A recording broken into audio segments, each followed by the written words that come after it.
Halo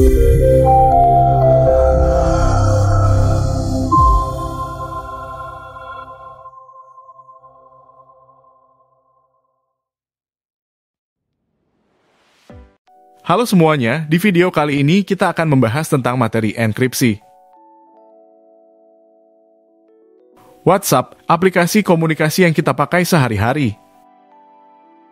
Saat memulai percakapan, seringkali kita melihat tanda enkripsi end-to-end. Apa sih sebenarnya enkripsi itu? Apakah kita mengerti cara kerjanya? Apakah enkripsi bisa menjamin data kita terkirim dengan aman? Pada video kali ini kita akan membahas mengenai apa itu enkripsi, cara kerja, dan jenis-jenisnya serta manfaatnya. Apa itu enkripsi? Enkripsi dalam pengertian baku adalah proses teknis yang mengonversikan informasi menjadi kode rahasia, sehingga mengaburkan data yang kita kirim, terima, atau simpan. Susah dipahami? Kita coba ubah ke dalam contoh sederhana. Ada sebuah kumpulan Lego. Dan kita menerima Lego yang masih terpecah-pecah. Acak dan gak ada bentuknya layaknya data yang terenkripsi atau terkunci. Tapi kita punya buku manualnya, yaitu kuncinya. Dan akhirnya kita bisa rakit Lego itu sampai ada bentuknya, yaitu bentuk yang sudah kembali jelas. Atau telah terdekripsi. Jadi enkripsi adalah proses memburamkan pesan asli kita. Agar tidak ada pihak ketiga yang bisa mengambil dan membaca pesan itu karena sudah diburamkan. Sehingga aman dan hanya bisa dibaca oleh pihak pengirim dan penerima saja. Enkripsi ini terdiri atas dua bentuk data atau pesan, yakni plain text, dalam kurung, pesan asli yang jelas, dan ciphertext, dalam kurung, pesan yang telah diburamkan atau dienkripsi.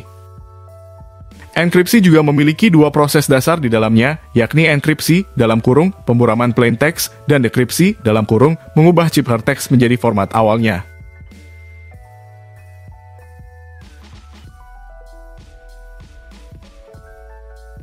Dari chapter 1 tadi, kita bisa menyimpulkan kalau sebenarnya enkripsi adalah salah satu cara untuk mencegah dan mengamankan akses ke data kita. Cara kerjanya gimana? Kita ambil satu contoh. Suatu saat Rio ingin mengirimkan pesan kepada Tia. Rio mengetikkan "Halo Tia, apa kabarmu?" yang kita kenal sebagai plain text, pesan yang simple dan jelas. Kemudian pesan ini akan dirubah menjadi pesan acak yang tidak akan bisa dimengerti oleh siapa saja yang melihatnya. Karena pesan tadi telah diuraikan, dienkripsi kodenya menjadi ini, yang kita bisa sebut sebagai ciphertext. Pesan ini akan dikirimkan lewat internet dan ketika tiba di tujuan akan diubah kembali menjadi ini "Halo Tia, apa kabarmu?" menggunakan kunci enkripsi. Nah, secara luas ada dua jenis utama enkripsi yang diketahui. Yang pertama ada algoritma kunci simetris. Algoritma kunci simetris berarti kita menggunakan kunci yang sama untuk mengenkripsi, membuat pesan menjadi kode, dan mendekripsi, membaca kembali pesan dari kode. Artinya kita sebagai pengirim pesan menggunakan kunci yang sama dengan penerima pesan untuk mengakses pesan tersebut, layaknya sebuah kotak yang bisa dibuka dua orang dengan kunci yang sama. Yang kedua adalah algoritma kunci asimetris. Nah, ini sedikit lebih rumit. Ibaratnya ada 4 orang yang masing-masing memiliki 2 kunci. Satu dari kunci mereka diberikan kepada pusat kunci yang akan disebut sebagai kunci publik, dan kunci yang satunya lagi disimpan sendiri dan tidak dibagikan disebut sebagai kunci pribadi. Yang berperan di sini adalah penguncinya. Pengunci dapat ditutup menggunakan kunci publik apapun, tapi kunci yang sama tidak bisa digunakan untuk membuka pengunci itu. Untuk membuka pengunci, harus menggunakan kunci pribadi spesifik yang sesuai dengan pengunci. Kunci pribadi milik orang lain tidak dapat digunakan karena pengunci mempunyai gigi khusus yang cocok dengan satu kunci pribadi. Dengan sistem ini, transfer data sangatlah aman. Kita beri contoh ilustrasi nyatanya.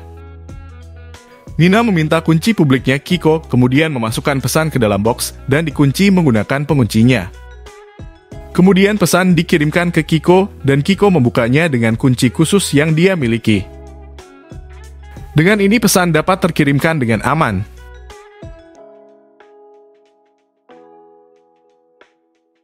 Setelah mempelajari bagaimana cara kerja enkripsi, kita juga harus tahu apa manfaat dari enkripsi itu sendiri. Yang pertama ada perlindungan data pribadi. Enkripsi membantu melindungi data pribadi seperti kata sandi, informasi akun bank, nomor kartu kredit, dan data sensitif lainnya dari akses yang tidak sah. Dengan menggunakan enkripsi, data ini diubah menjadi kode rahasia yang sulit untuk dimengerti oleh orang yang tidak berhak, sehingga keamanan lebih terjaga. Mencegah perubahan data. Enkripsi juga melindungi integritas data. Ini berarti jika ada perubahan atau penyisipan pada data selama proses pengiriman, penerima akan mengetahuinya karena dekripsi akan gagal. Sehingga, enkripsi membantu memastikan data tetap utuh dan tidak dimanipulasi. Yang terakhir, ada keamanan dalam komunikasi. Ketika kita mengirim pesan atau data melalui internet atau jaringan, enkripsi membantu mencegah pihak yang tidak berwenang untuk mengintip dan membaca isi pesan. Hanya penerima yang memiliki kunci yang benar yang dapat membaca pesan tersebut. Terima kasih sudah menonton dan menyimak video kami tentang enkripsi. Semoga kalian telah mendapatkan pemahaman yang lebih baik tentang pentingnya enkripsi dan bagaimana hal itu dapat melindungi data dan informasi kita. Sampai bertemu lagi di video selanjutnya.